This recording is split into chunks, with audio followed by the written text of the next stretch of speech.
Hi friends, అందరూ బాగున్నారా? ఈరోజు కొత్తిమీరతో ఎర్రనొకతో రైస్ చేస్తున్నాను. దీనికి కొత్తిమీర, అల్లం, వెల్లుల్లిపాయలు, చెక్క, లవంగ మిక్సీకి పట్టేస్తాను. ఇప్పుడు ఇది చూడండి ఒకసారి. ఈ రవ్వని ఇలాగ ఒక గ్లాస్ నీళ్ళకి 2.5 గ్లాస్ నీళ్ళు వేసి ఉడకబెట్టేసాను. దీనికి తాలింపు వేస్తాను. ఒక నిమిషం. కళాయిలో ఆయిల్ పెట్టి కొంచెం జీడిపప్పులు, వేరుశనగ పలుకులు వేసాను. ఇవి కొంచెం వేగిన తర్వాత మనం మిక్సీ పట్టిన కొత్తిమీర, వెల్లుల్లిపాయలు, అల్లం ముక్కలు ఇవన్నీ మిక్సీ పట్టినవన్నీ దీంట్లో కలపాలి. కొంచెం బాగా పచ్చివాసన పోయే వరకు వేగిన తర్వాత రవ్వను కలపాలి. ఓకేనా ఫ్రెండ్స్?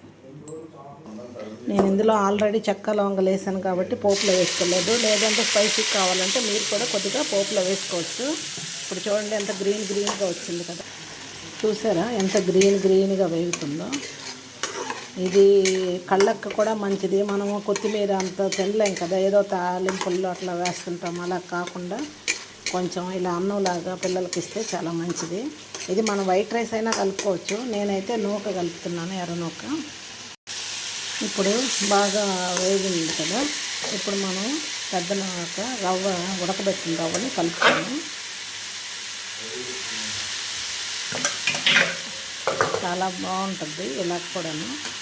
అన్నం వద్దు అనుకున్న వాళ్ళు, డైట్ చేసే వాళ్ళకి ఇది మంచి బలమైన ఫుడ్.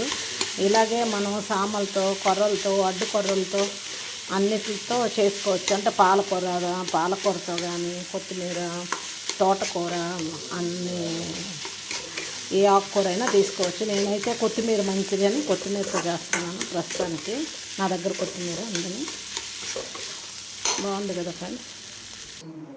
కొత్తిమీర రైస్ ఇలా బాక్స్లోకి చేశాను చూడండి ఫ్రెండ్స్. ఇది మొన్న పెట్టిన ఆవకాయ.